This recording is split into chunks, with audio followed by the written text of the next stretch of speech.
আদি পিতা, যিনি দুনিয়ার সমস্ত মানুষের পিতা। হযরতে মা হাওয়া, যিনি দুনিয়ার সমস্ত মানুষের মা। ও হযরতে আদম নবী, তিনিও সঠিক রাস্তা দেখানোর জন্য এই দুনিয়ার বুকে এসেছিলেন। আল্লাহ তাকে জান্নাত থেকে দুনিয়ার বুকে প্রেরণ করেছেন, দুনিয়ার বুকে পাঠিয়েছেন। হযরতে আদম নবীকে আল্লাহ এই দুনিয়ার বুকে 1000 বছর উমর দিয়েছেন, 1000 বছর বয়স দিয়েছেন। সুবহানাল্লাহ। আবার তারপরে আল্লাহ তাকে নিজের কাছে রেখে নিয়েছেন, অর্থাৎ তার মৃত্যু হয়েছে, তাকে মৃত্যুবরণ করতে হয়েছে। সকলে সোজা রাস্তা দেখিয়েছেন, সকলে সোজা রাস্তার পথটা বলে দিয়েছেন যে তোমরা সোজা রাস্তায় চলো, তো কারণ তোমরা যদি সোজা রাস্তায় না চলো তোমাদের নিজের খারাপই রয়েছে, কারণ মৃত্যু অবশ্যই তোমাকে বরণ করতে হবে। হযরতে আদম নবী 1000 বছর দুনিয়ার বুকে বেঁচেছেন। 1000 বছরটা কম নয়, 1000 বছরটা কম নয়। তো 1000 বছর দুনিয়াতে তিনি বেঁচে থেকেছেন। হযরতে আদম নবীর যখন একটু বয়স হয়ে গেল, মানে শরীরটা যেন কমজোর, যখন শরীরটা যেন কমজোর হয়ে গেল, হযরতে আদম নবী তার ছেলেদেরকে ডাক দিলেন, হে আমার ছেলেরা, তোমরা আমার কাছে এসো। সমস্ত ছেলেরা হযরতে আদম নবীর কাছে এলেন। এখন আদম নবীর সন্তান সন্ততি কত বলি, খুবই গুরুত্বপূর্ণ আলোচনা। কিতাব বলতে আছেন হযরতে আদম আলাইহিস সালামের দুটি মতভেদ রয়েছে। একটি কিতাব বলছেন 100 জোড়া ছেলে, কোন কিতাব বলছেন 80 জোড়া ছেলে। মানে জোড়ায় জোড়ায় আল্লাহ যখনই পাঠিয়েছেন, জোড়ায় জোড়ায় দুনিয়ার বুকে পাঠিয়েছেন। একটা ছেলে একটা মেয়ে, একটা ছেলে একটা মেয়ে, মানে জোড়ায় জোড়ায় এই দুনিয়ার বুকে পাঠিয়েছেন। তো কিতাবের রাওয়ায়াতের মোতাবেক কেউ বলছে 80 জোড়া, এবং কোন কিতাব মানে রাওয়ায়াতের মধ্যে বলা হয়েছে 100 জোড়া। তার মধ্যে একটা ছেলে সিঙ্গেল এসেছে, তিনি হচ্ছেন হযরতে শীস আলাইহিস সালাম। বলুন সুবহানাল্লাহ। হযরতে আদম নবীর ছেলে হযরতে শীস নবী, শীস আলাইহিস সালাম, তিনি সিঙ্গেল দুনিয়ার বুকে এসেছেন। এবং বাকি সমস্ত ভাইরা বোনেরা সকলেই জোড়ায় জোড়ায় দুনিয়ার বুকে এসেছেন। সুবহানাল্লাহ। এবং একে অপরের সঙ্গে বিবাহ হয়েছে। মানে কিরকম বিবাহ হয়েছে, যে এই বছর দুটি ছেলে মেয়ে জন্ম নিল, আগামী বছর হয়তো দুটি ছেলে মেয়ে জন্ম নিল, তাহলে এই বছর একটা ছেলে একটা মেয়ে জন্ম নিল, ওই বছর একটা ছেলে একটা মেয়ে জন্ম নিল। তখন করেছে কি, এই বছরের ছেলের সঙ্গে ওই বছরের মেয়ের বিয়ে, ওই বছরের ছেলের সঙ্গে এই বছরের মেয়ের বিয়ে। মানে সঙ্গে সঙ্গে যে এই বছরে ভাই দুইজন জন্ম নিয়েছে, এদের দুজনের বিবাহ হয়নি। এরকম ভাবে একটা রুল সিস্টেম আল্লাহ তৈরি করেছেন। এই জন্যই তো আমরা আদম সন্তান সকলে, এবং আমরা সকলেই এই দুনিয়ার বুকে ভাই ভাই করে বলি। এই জন্যই আমরা সকলেই ভাই ভাই, আমরা সকলেই ভাই ভাই। হযরতে আদম নবী ডাক দিলেন, হে আমার ছেলেরা, তোমরা এসো। তার শরীর যখন একটু কমজোর হয়ে যায়, আদম নবী ডাক দেওয়ার পরে বলেন, হে আমার ছেলেরা, আমি কিছু ফল খেতে চাই। ফল, তোমরা কিছু ফলের ব্যবস্থা করো, ফলের ব্যবস্থা, ফল, কিছু ফলের তোমরা ব্যবস্থা করো। তখন কিন্তু এই আমাদের মতো এরকম তো চতুর্দিকে ফলের গাছ ছিল না, এভাবে তো ফল ছিল না। তিনি কিছু ফল খাবার আর্য করলেন, কিছু ফল খাবার জন্য ছেলেদের কাছে বললেন যে তোমরা কিছু ফলের ব্যবস্থা করেন। আল্লাহ রাব্বুল ইজ্জত কোরআন শরীফের মধ্যে আয়াতে কারিমা নাযিল করেন যে দুনিয়ার বুকে সমস্ত ফলের মালিক হচ্ছি আমি আল্লাহ। দুনিয়ার বুকে যত ফুল রয়েছে সমস্ত ফুলের মালিক হচ্ছি আমি আল্লাহ। দুনিয়ার বুকে যত ফল তৈরি হয়েছে আমি আল্লাহ সমস্ত ফলের উপরে ছাল লাগিয়ে দিয়েছি, সমস্ত ফলের উপরে আমি খোসা লাগিয়ে দিয়েছি, যাতে ফলটা সুন্দর থাকে এবং আমার বান্দারা খাবে, এবং আমার বান্দারা খাওয়ার পর তারা শরীরে বল পাবে, আর আমি আল্লাহ আমার ইবাদত করবে।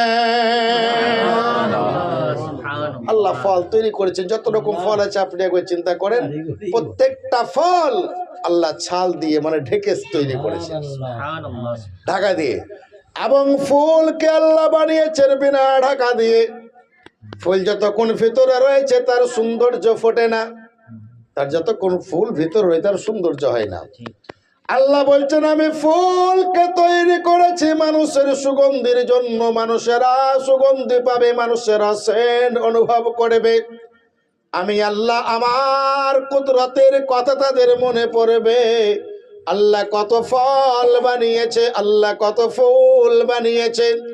যত রকম ফল তত রকম টেস্ট, যত রকম ফুল তত রকম সেন্ট। আল্লাহ বলেন হে আমার বান্দা তোমরা সেগুলো অনুভব করবে এবং আমার কুদরতের কথা তোমরা স্বীকার করবে, আর আমি আল্লাহ আমার ইবাদত করবে। এই যে আল্লাহর একটু চিন্তা কর, এই যে আল্লাহ আমাদেরকে জীব দিয়েছে, জীব এই জীবটুকু আল্লাহ এমন একটা মেশিন দিয়েছেন।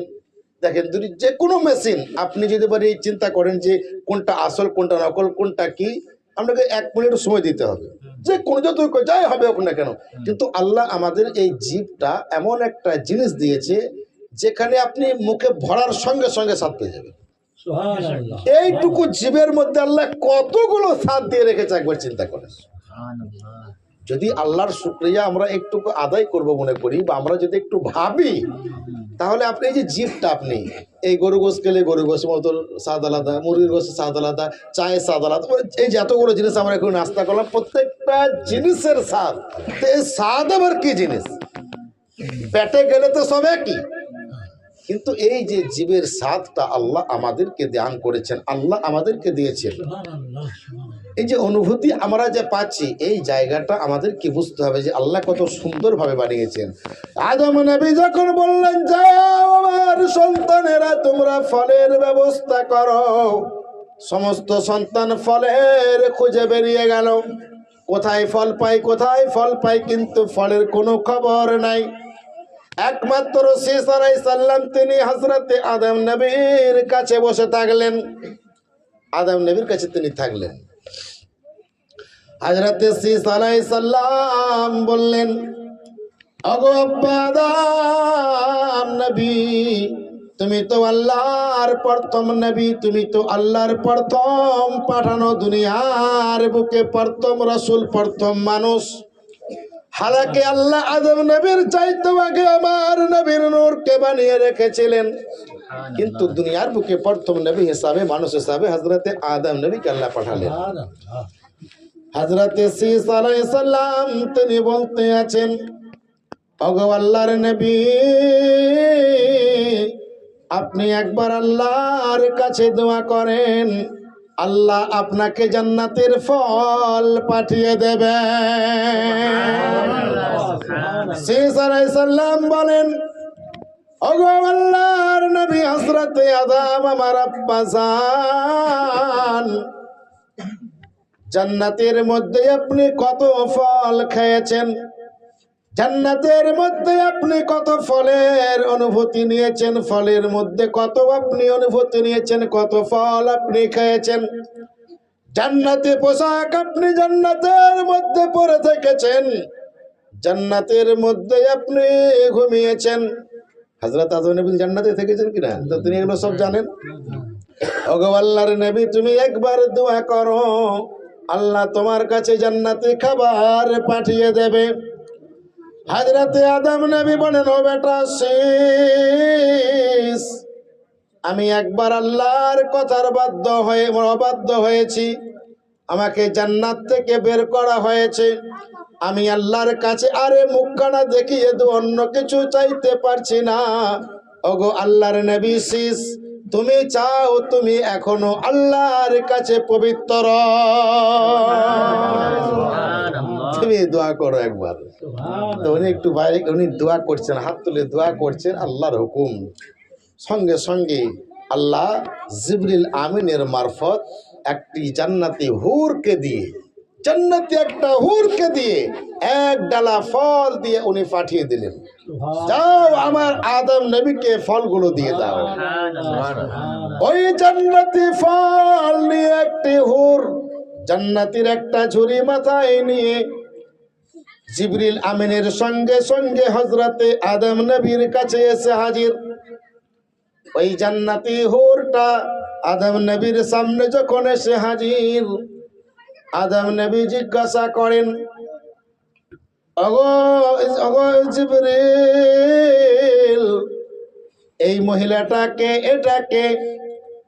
হযরতে জিবরিল আমিন বলেন, ওগো আল্লাহর নবী আদম, এই জান্নাতি হুর আল্লাহ পাঠিয়েছেন ফলের টুকরি নিয়ে, ফলের ঝুড়ি নিয়ে দুনিয়ার বুকে আপনার কাছে পাঠিয়েছেন। আল্লাহ আপনার সমস্ত ছেলেদেরকে জোড়ায় জোড়ায় পাঠিয়েছে, একমাত্র সিঙ্গেল আপনার ছেলে শীস আলাইহিস সালামকে পাঠিয়েছেন। আল্লাহ জান্নাতি হুর ওই শীস নবীর জন্য পাঠিয়েছেন। এই দুনিয়ার বুকে জান্নাতি হুরের সঙ্গে বিবাহ হয়েছে হযরতে শীস নবী। সুবহানাল্লাহ। এই জান্নাতি হুর আদম নবীর কাছে শীস আলাইহিস সালামের জন্য আল্লাহ জান্নাতি হুরকে পাঠিয়ে দিলেন। বলুন সুবহানাল্লাহ। কি মার্তাবা, একবার চিন্তা করেন। এই জন্যই তো কোরআন বলছেন, ইয়্যাকা না'বুদু ওয়া ইয়্যাকা নাস্তাঈন, হে আল্লাহ আমরা তোমার ইবাদত করি এবং তোমার কাছেই তো মদদ চাই, তোমার কাছেই মদদ চাই। আমরা চাইতে জানি না, আমাদের চাওয়ার সিস্টেম নেই, আমাদের চাওয়ার পদ্ধতি জানা নাই, সেটা হচ্ছে আলাদা জিনিস। হযরতে আদম নবী জান্নাতের ফলগুলো কিছু খেলেন, ফলগুলো খাওয়ার পরে ছেলেরা সব ঘুরে এলো, আসার পরে দেখছে যে কেউ কেউ কোনো কিছু ফল আনতে পারেনি। আদম নবী ছেলেদেরকে ডাক দিলেন, সমস্ত ছেলেদেরকে আবার ডাক দিলেন। ডাক দেওয়ার পরে বলেন, হে আমার ছেলেরা তোমরা শোনো, এই শীস, এই যে আমার ছেলে শীস আলাইহিস সালাম রয়েছে, আমার বেটা শীস রয়েছে, তোমরা যত ভাই রয়েছে তোমরা সকলে মিলে এই শীসকে অনুগ্রহ করবে, এই শীসকে তোমরা মেনে নেবে। আমার ছেলে আমার বেটা শীস তোমাদেরকে যেটা অর্ডার দিবে তোমরা সেটা পালন করবে, কারণ তাকে আল্লাহ নবী করেছিলেন, শীস আলাইহিস সালামকে আল্লাহ নবী বানিয়েছিলেন। তো সমস্ত ভাইদেরকে বলছে তোমরা তেনার কথা মতো চলবে, তিনি যেমন আদেশ দেবে, যে পথে চলতে বলবে, যে পথে হাঁটতে বলবে সেই পথে তোমরা হাঁটবে।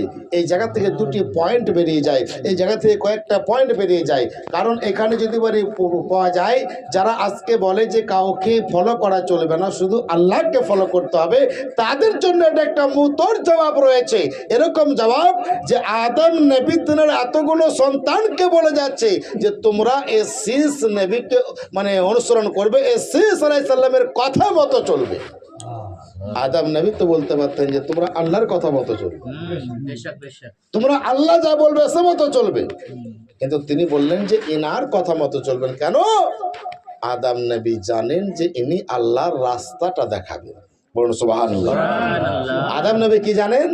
যে এই আমার ছেলে শীস আলাইহিস সালাম, সমস্ত একটা বাপের পাঁচটা ছেলে হলেই পাঁচটা ছেলেই যে ভালো হবে তার কোন মানে নেই, তাই কি না? তো আদম নবী তিনি বললেন যে এই শীস নবী আমার বেটা শীস আলাইহিস সালামের কথা মতো তোমরা চলবে। তাহলে এখান থেকে বোঝা গেল যে শুধুই আমাদেরকে আল্লাহ আল্লাহ আল্লাহ করলেই আমরা সব পাবো না, আল্লাহর পথ দেখানে বলার কথা আমাদেরকে মানতে হবে।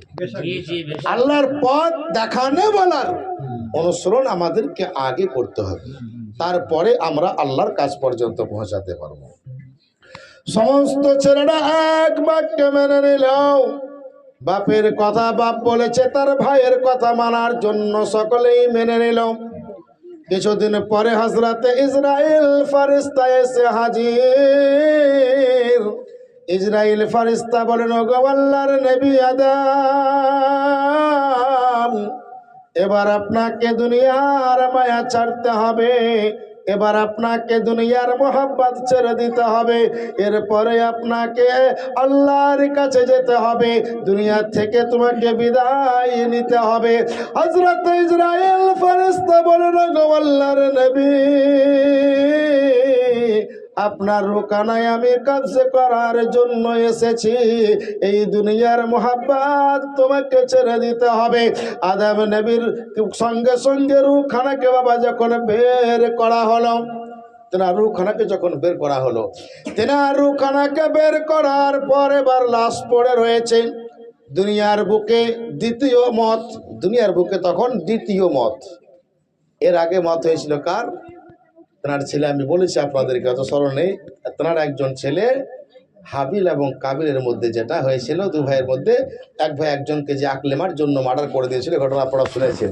তো ওটা একজন মার্ডার হয়েছিল, একজনের মত হয়েছিল। কিন্তু ওই মতটা হওয়ার পর আল্লাহ যে কাকের মাধ্যমে, মানে মাটি দেওয়ার এটা যে কাকের মাধ্যমে দেখেছিল, তিনি পুঁতে দিয়েছে, মানে মাটি দিয়ে দিয়েছিল। কিন্তু অন্য কেউ তো দেখেনি, এটা অন্য কোনো মানুষ তো দেখেনি, একমাত্র তারা দুই ভাইয়ের মধ্যে এক ভাই মার্ডার করেছে, এক ভাই তাকে মাটি দিয়ে চলে এসেছে, বাস এইটুকুই। এখন হযরতে আদম নবীর যখন লাশ পড়ে রয়েছে, হযরতে মা হাওয়া শুধু কাঁদে, হযরতে মা হাওয়া শুধু কাঁদে, শুধু কাঁদে, শুধুই কাঁদেন। আদম নবীর লাশ বাবা পড়ে রয়েছেন, আদম নবীর লাশ দেখা রয়েছে। কোনো ছেলে তার জানে না, তার কোনো মানুষ জানে না যে লাশ মারা যাওয়ার পরে কি করতে হবে, কোথায় নিয়ে যেতে হবে, কেমন গোসল করাতে হয়, কেমন দাফন করতে হয়, কেমন কাফন পরাতে হয়, কেমন ভাবে কি করাতে হয়, কেউ জানে না। জানে? কেউ তো জানে না, কারণ তখন তো এগুলো হয়নি, তখন তো সিস্টেম কিছুই হয়নি। অর্থাৎ ইসলামের মধ্যে প্রথম কবর, প্রথম মাটি দেনেওয়ালা, প্রথম সনাজার পড়নেওয়ালা হযরতে আদম নবী। এখান থেকে কয়েকটা পয়েন্ট আমরা আজকে জানতে পারলাম। এক নাম্বার পয়েন্ট যে হচ্ছে যে দুনিয়ার বুকে যদি কেউ আপনাদেরকে প্রশ্ন জিজ্ঞাসা করে যে এমন কোন ব্যক্তি, মহান ব্যক্তি রয়েছেন যেনার জান্নাতের হুরের সঙ্গে বিবাহ হয়েছে, আমরা উত্তরটা পেয়ে গেলাম। দ্বিতীয় উত্তর আমরা পেয়ে গেলাম যে আপনার কি বলে, আদম নবী তিনিও তো বলে গিয়েছেন যে আল্লাহর পথ যারা দেখায় তাদের অনুসরণ করো। এবং এরপরে দেখেন আমরা এই যে জানাজার বিষয়টা, মৃত্যুর বিষয়টা, এখান থেকে আমরা আরো পয়েন্ট আমরা পেয়ে যাব। হযরতে আদম নবীর লাশ যখন রাখা রয়েছে, সমস্ত ছেলেরা চিন্তা করে, সমস্ত বেটারা তারা পরেশান হয়ে যায়, কি করব। আল্লাহ বলেন, হে জিবরিল তুমি যাও, আমার জান্নাত থেকে 3 টুকরা কাপড় নিয়ে যাও। আল্লাহ বলেন, হে জিবরিল আমিন তুমি জান্নাতকে সাজিয়ে দাও, আমার আদম আসছে, আমার আদম আসছে আমার কাছে ফিরে। আমি অনেক মায়া করে বানিয়েছি, অনেক মায়া করে, অনেক ভালোবাসা দিয়ে আদমকে বানিয়েছে, ওই আদম আমার কাছে ফিরে আসতেছে, তোমরা জান্নাতকে সাজিয়ে নাও। জিবরিল আমিন করলেন কি, 3 টুকরা জান্নাতি কাপড় নিয়ে এসে হাজির। 3 টুকরা কাপড় নিয়ে তিনি জান্নাতি কাপড়, জান্নাতি পোশাক নিয়ে এসেছেন। হযরত ঈসা আলাইহিস সালামকে বলছেন, ওগো আল্লাহর নবী, আল্লাহর তরফ হইতে এই জান্নাতি পোশাক নিয়ে আমরা এসেছি। বলুন না সুবহানাল্লাহ।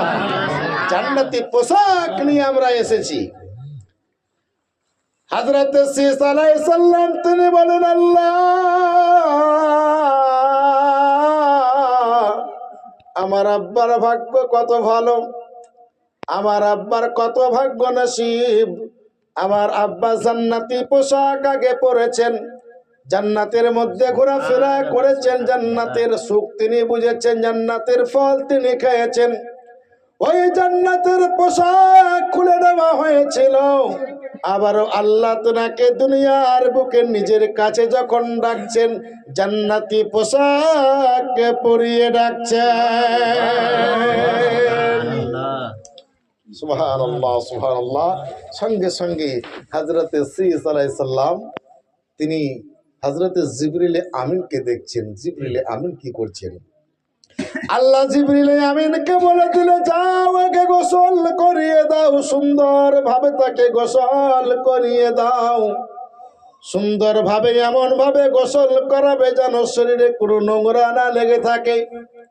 জিবরিল আমিন তেনার ছেলে শীস নবীকে বললেন, শীস আলাইহিস সালাম সুন্দর ভাবে গোসল করালেন। অর্ডার দিচ্ছেন আল্লাহ জিবরিল আমিনের মারফত, এবং জিবরিল আমিন নিজে এবং তেনার ছেলেদেরকে নিয়ে সুন্দরভাবে গোসল আমাদেরকে শিক্ষা দিচ্ছেন, আমাদেরকে বুঝিয়ে দিয়েছেন যে দেখো কত ভালোবাসি আমি, দেখো মরে গেছে তারপরেও আমি আল্লাহ কত ভালোবাসি, একবার চিন্তা করো। আল্লাহ বলছেন আমি যেমন আদমকে বানিয়েছি ভালোবাসা দিয়ে, আজকে আমার কাছে ডাকছি তাও আমি কত ভালোবাসা দিয়ে ডাকছি, চিন্তা করো। আল্লাহ বলছেন হে আমার বান্দা, তোমরা দুনিয়ার বুকে গিয়েছো, আমি আল্লাহ তোমাকে পরিষ্কার পরিচ্ছন্ন করে পাঠিয়েছি, আমার কাছে যখন আসবে তখনও তোমরা পরিষ্কার পরিচ্ছন্ন হয়ে আসবে। বলুন সুবহানাল্লাহ। ব্রাদার মিল্লাত ইসলামিয়া, আল্লাহর নবী আদম নবীকে গোসল করানো হলো। হযরত ঈসা আলাইহিস সালাম তারপরে কি হবে জানে না। জিবরিল আমিনকে আল্লাহ জানিয়ে দিলেন, ওগো জিবরিল আমিন যাও, জান্নাতি সুরমা তার চোখের মধ্যে লাগিয়ে দাও, জান্নাতি আতর তার শরীরের মধ্যে ছিটিয়ে দাও, তার গায়ে জান্নাতি পোশাকটা পরিয়ে দাও।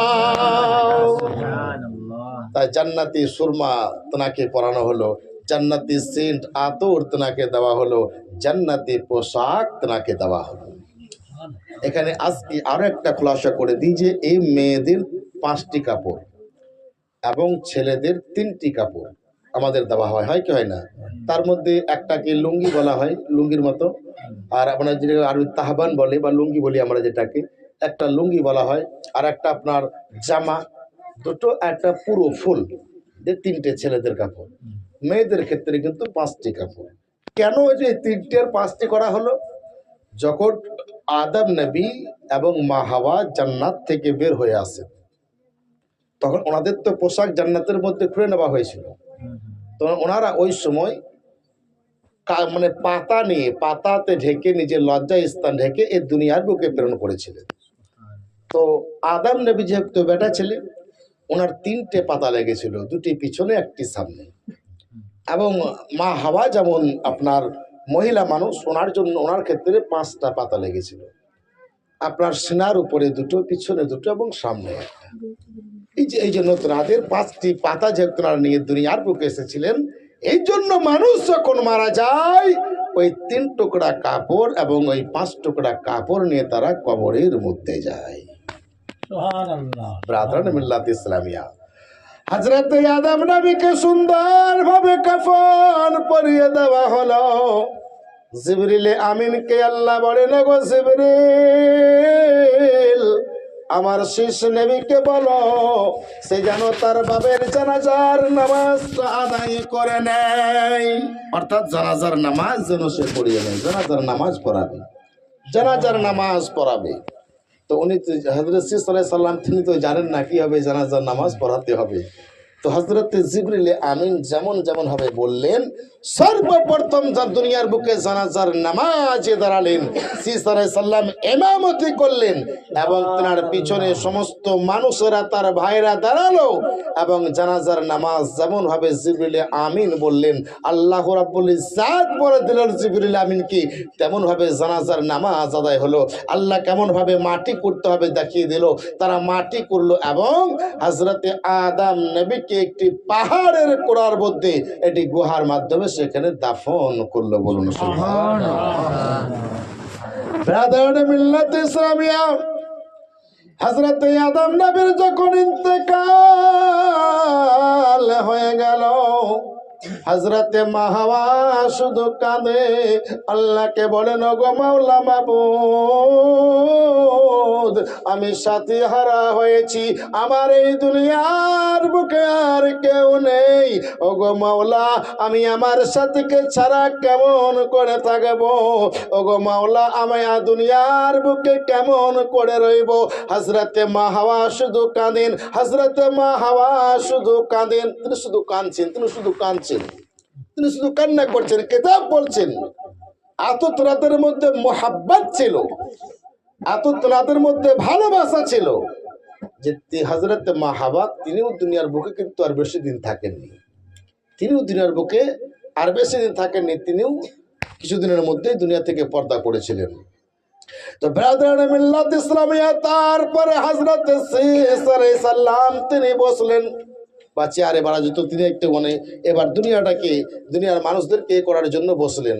কিতাব বলতে আছেন 2 বছর সমস্ত ছেলেরা হযরতে আদম নবীর যেখানে কবর মুবারক রয়েছেন, মাজার মুবারক রয়েছেন, ওই জায়গাতে বসবাস করলেন। তারপরে নিজে নিজে তারা চতুর্দিকে ছিটিয়ে গেল, তার সন্তানেরা চতুর্দিকে আস্তে আস্তে ছিটিয়ে গেলেন। তো তখন করতেন কি, সমস্ত ভাইয়েরা চাষ করতেন, এবং চাষ করার পরে হযরত ঈসা আলাইহিস সালামের যে ভাগটুকু, ঈসা আলাইহিস সালাম উনি কিন্তু মাঠে যেতেন না, উনি কিন্তু খাটতেন না, উনি কিন্তু কাজ করতেন না, কিন্তু সমস্ত ভাইরা তারা কাজ করতেন, এবং কাজ করার পর যেটা তার অংশ, সেই অংশটা তারা বাড়িতে পৌঁছে দিতেন। বলুন সুবহানাল্লাহ। তার অংশটুকু সমস্ত ভাইরা মিলে ঈসা আলাইহিস সালামের বাড়িতে কিন্তু তারা পৌঁছে দিতেন। আমরা আজ থেকে বুঝতে পারলাম কেমন ভাবে মানুষকে মরতে হয়। আল্লাহ রাব্বুল ইজ্জাত আদম নবীর মৃত্যু দিয়ে মানুষদেরকে জানিয়ে দিল, মানুষদেরকে দেখিয়ে দিল, তোমাদেরকে আমি পবিত্র করে দুনিয়ার বুকে প্রেরণ করেছি, আবার পবিত্র করে তোমাদেরকে আমার কাছে আমি রিটার্ন নিতে চাই, আমার কাছে তোমাদেরকে আসতে চাই। কিন্তু তোমরা দুনিয়াতে যাবার পরে এমন কোন কাজে লিপ্ত হয় না, এমন কোন কাজে তোমরা যুক্ত হয় না যে কাজের জন্য আমি আল্লাহ আমার সামনে মুখটা দেখাতে তুমি লজ্জাবোধ করো। আমরা অনেক দুনিয়ার বুকে মানুষ আছি, আমরা বলি যে আল্লাহকে ভয় করি, আল্লাহকে ভয় করি, দেখো না যা ভয় করি তো একমাত্র আল্লাহকে ভয় করি, দুনিয়ার কোনো সালাকে ভয় করি না। বলেন অনেক আছে পাওয়ার একটা আমাদের, যে ভয় যদি করবো তো আল্লাহকে ভয় করবো, দুনিয়ার কোনো মানুষ কেন ভয় করবো? এই যে একটা কথা আমাদের মধ্যে। তো আল্লাহকে ভয় করব, দুনিয়ার কোনো মানুষকে ভয় করবো না, কথাটা ঠিক, বাস্তব কথা, কথাটা অবশ্যই ঠিক কথা।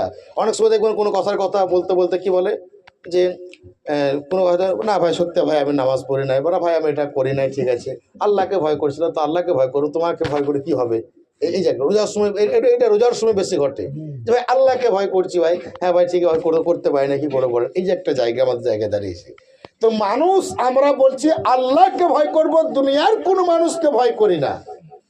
তো যে আল্লাহকে ভয় করবে তার চলার পথটা কেমন হবে? তুমি যেমন কথাই বলছো যে আমি একমাত্র আল্লাহকে ভয় করি, আল্লাহ ছাড়া কাউকে ভয় করি না, খুব সুন্দর কথা। তাহলে যে আল্লাহকে ভয় করবে সে তো সমস্ত খারাপ কাজ থেকে দূরে থাকবে। যে আল্লাহকে ভয় করবে তার তো সকাল সন্ধ্যা মসজিদে এন্ট্রি হবে। যে আল্লাহকে ভয় করবে সে তো জুম্মার দিনে মসজিদে গিয়ে মাথা ঠুকবে। যে তো আল্লাহকে ভয় করবে সে তো মদ খাবার আগে একবার চিন্তা করবে। যে আল্লাহকে ভয় করবে সে তো মা বাবার গায়ে হাত দেওয়ার আগে একবার চিন্তা করবে। তুমি কেমন আল্লাহকে ভয় করো যে মদও খেয়েছো, আপনার কি বলে জুয়াও খেলছো? তুমি কেমন আল্লাহকে ভয় করো যে সব কিছু করতে বলছো আমি আল্লাহকে ভয় করি? এটা আল্লাহকে ভয় করা কিরকম সিস্টেম?